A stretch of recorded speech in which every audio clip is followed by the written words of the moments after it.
Naam, shukran sana mtazamaji kwa kuendelea kutazama taarifa hizi za Darubini ya Channel 1, na tuendelee na taarifa za moto katika shule hiyo ya utumishi. Na risala za rambirambi zinaendelea kutumwa kwa familia ambazo wapendwa wao waliangamia kwenye mkasa wa moto uliotokea katika shule ya upili ya wasichana ya utumishi usiku wa kuamkia leo.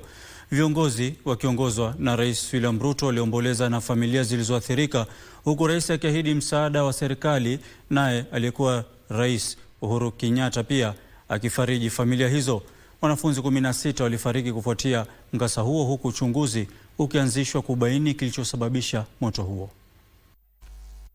Kwenye ujumbe kupitia mtandao wake wa X, Rais Ruto aliutaja tukio hilo kuwa janga ambalo limesababisha taifa kupoteza vijana ambao walitarajiwa kulifaa taifa hili katika siku za usoni.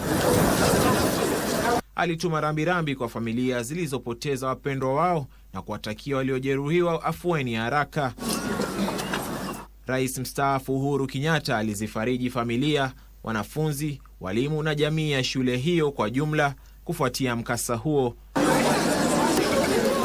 Bunge nalo lilisitishwa vikao vyake kwa muda wa dakika kadhaa kwa heshima ya watoto waliofariki kwenye mkasa huo. Shall we be upstanding and observe a minute's silence? Wanafunzi 16 walifariki kwenye moto huo na wengine kadhaa wanapokea matibabu hospitalini. Kufuatia mkasa huo wa moto, Wizara ya Elimu iliamuru shule hiyo kufungwa mara moja.